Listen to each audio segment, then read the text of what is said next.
para Trotters, gimana? Masih suka jongkok?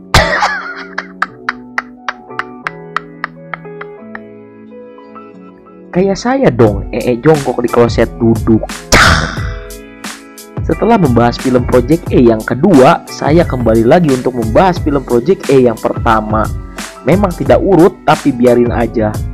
Jadi sebelum Jackie Chan menjadi polisi seperti di film Project E yang kedua, dia adalah seorang pelaut. Lebih tepatnya dia adalah seorang polisi laut. Dan seperti biasa di setiap film Jackie Chan, pasti ada adegan perkelahian yang dibumbui dengan adegan kocak yang membuat kalian ngakak online.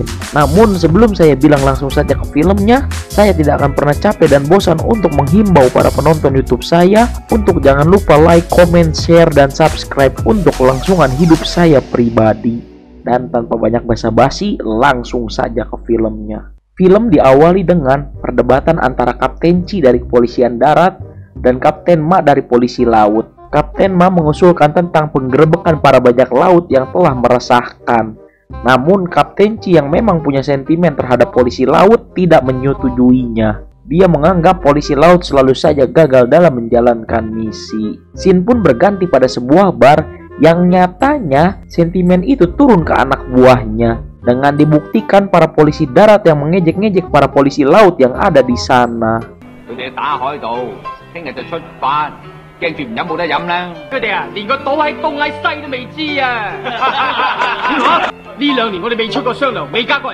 Dan di sana juga jelas ada Dragon sebagai pemimpin dan juga Inspektur Hong sebagai pemimpin polisi darat. Dan karena jiwa mereka masih muda, tentu saja perkelahian tidak bisa dielakkan lagi.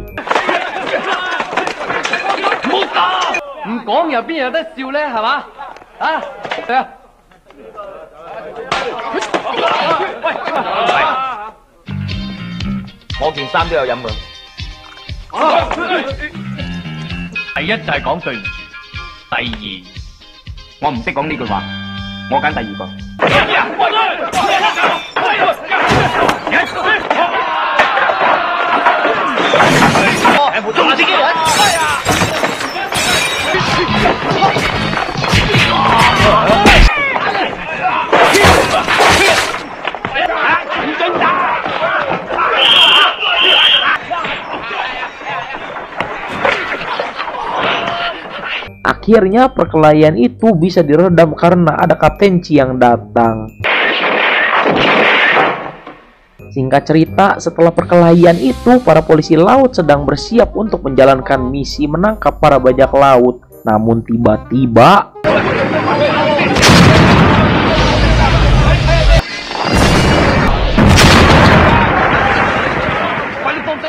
scene pun berganti pada Tuan Chow. Iya banget nak. Yang faktanya adalah dia otak pelaku peledakan para kapal polisi laut. Yang usut punya usut, dia adalah seorang mafia. Akibat dari insiden itu, para polisi laut dibubarkan sementara. Dan para polisi laut yang masih aktif dipindah tugaskan menjadi polisi darat yang akan dipimpin langsung oleh Inspektur Hong. Dan mereka semua akan diperlakukan layaknya mahasiswa baru yang di ospek.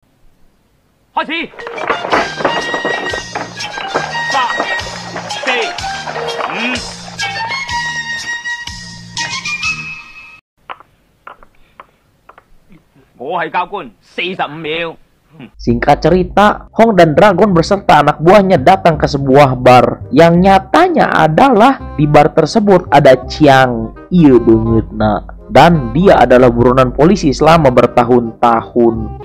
Chiang Sam,你都食得和味多啦。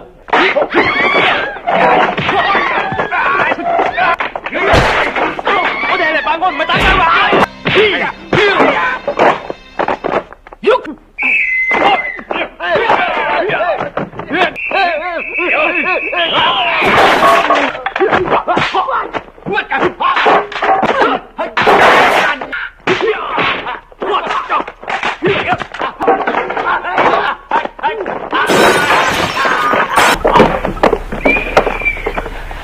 Namun, keributan itu terhenti karena Tuan Chow datang bersama Kapten Chi.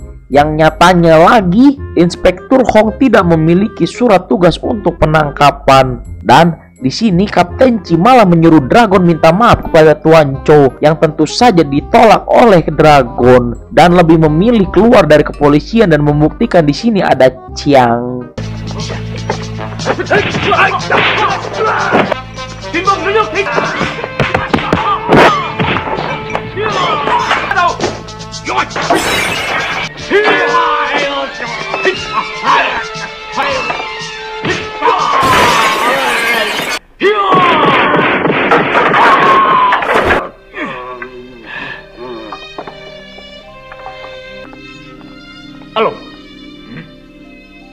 Ketika dia keluar, Dragon malah bertemu Fei. Dia yang tahu kalau Dragon sudah keluar dari kepolisian, memanfaatkannya untuk membantu misi dari Fei dengan cara menipu Dragon bahwa Kapten Chi akan menjual senjata kepada bajak laut. Dan faktanya adalah Fei mendapatkan misi dari Tuan Chow untuk mengambil senjata yang hanya dimiliki oleh polisi. Everything's in order then?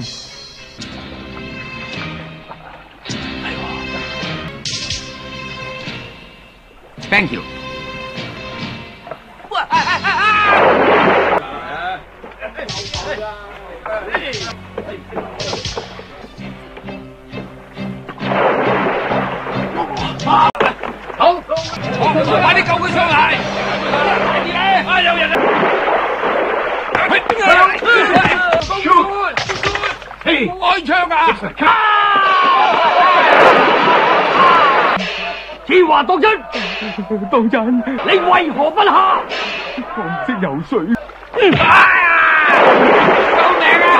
Setelah mendapatkan senjatanya, Fei menyembunyikan di sebuah peti kayu yang ditandai dengan kain merah. Scene pun berganti kepada Fei yang sedang melakukan transaksi dengan anak buah Tuan Chow. Namun, yang tidak diketahui Fei adalah Dragon sedang mengintip pembicaraan mereka.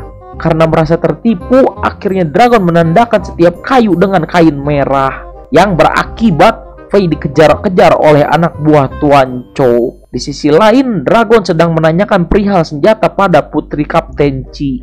Dan faktanya adalah senjata itu sebenarnya akan diperbaiki. Namun tiba-tiba Fei datang dan kejar-kejaran pun tak terelakkan lagi.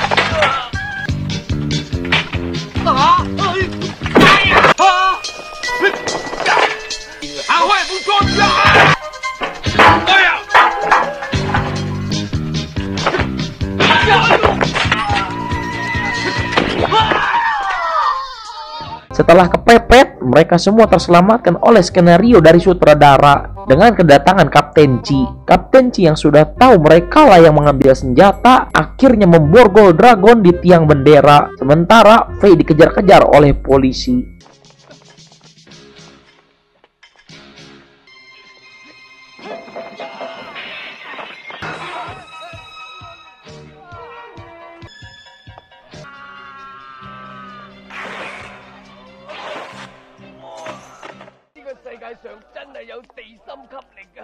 Di sisi lain, para bajak laut sedang melakukan pembajakan kepada kapal asing. Dan mereka semua dipimpin oleh Lo. Iya banget nak. Dan akhirnya mereka semua pun bisa ditangkap oleh para bajak laut dan dijadikan sandera. Singkat cerita, diperlihatkan kolonel sedang berbicara dengan Tuan Chow, yang dimana adalah Tuan Chow meminta dikirimkan senjata kepada bajak laut untuk mengetahui letak posisi mereka. Namun yang tidak diketahui adalah di sana juga ada Dragon yang sedang menguping pembicaraan mereka. Tapi Dragon malah ketahuan dengan kolonel, dan disinilah Dragon mengungkapkan segala kekecewaannya terhadap kolonel yang menggunakan uang rakyat untuk membasmi para bajak laut. Kolonel yang sudah terpojok akhirnya menyerahkan tugas penangkapan para bajak laut itu kepada Dragon dengan cara mereka juga harus membebaskan para sandera, dan disinilah awal mula kebangkitan polisi laut dimulai. Pada Pada malam harinya, misi pun dimulai. Diawali dengan menculik Tuan Cho dan menginterogasinya.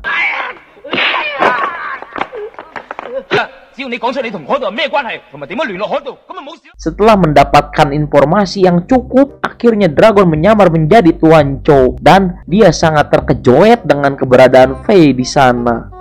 Yang nyatanya dia ikut menyelinap masuk karena ingin mencuri harta di sana. Ketika sudah sampai, Dragon menjalankan penyamarannya. Di sisi lain, Inspektur Hong dan anak buahnya juga datang dengan cara menyelinap. Sementara itu, Fei sudah berhasil mencuri harta di sana. Dan akhirnya Dragon bertemu dengan teman-temannya untuk menjalankan rencananya membebaskan Sandra.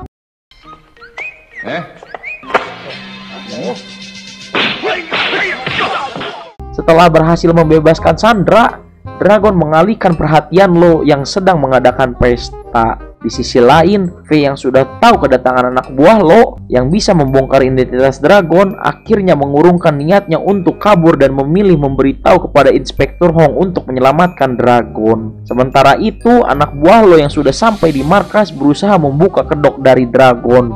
Namun, Dragon yang bukan hanya pintar dalam berkelahi tapi juga pintar dalam berakting, akhirnya Lo percaya kepada Dragon. Dan ditambah lagi, Fei yang datang dan bicara bahwa kepolisian sudah mengepung mereka.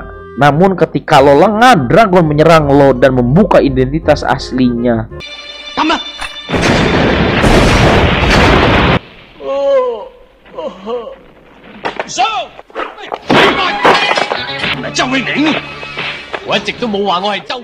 Dan pertarungan pun tidak dapat terelakkan lagi.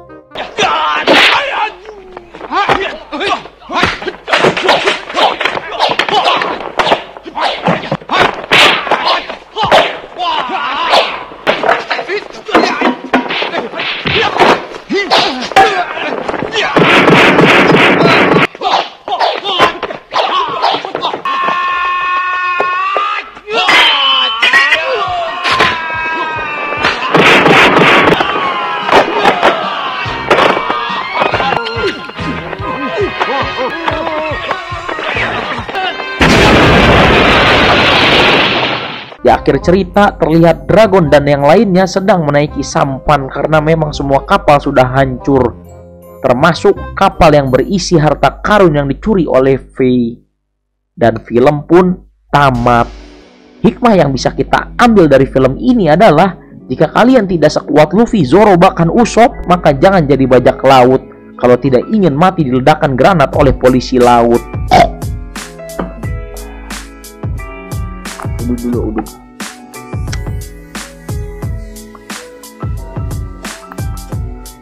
Untuk teman-teman yang ada di YouTube, tolong ya, jangan lupa like, komen, dan subscribe channel saya, karena channel saya sedang berkembang berkat video Jackie Chan. Kalau dilihat di analisis nih, subscriber saya sekarang udah 92. Nah, makanya tolong terus di subscribe agar bisa dapat AdSense. Oke?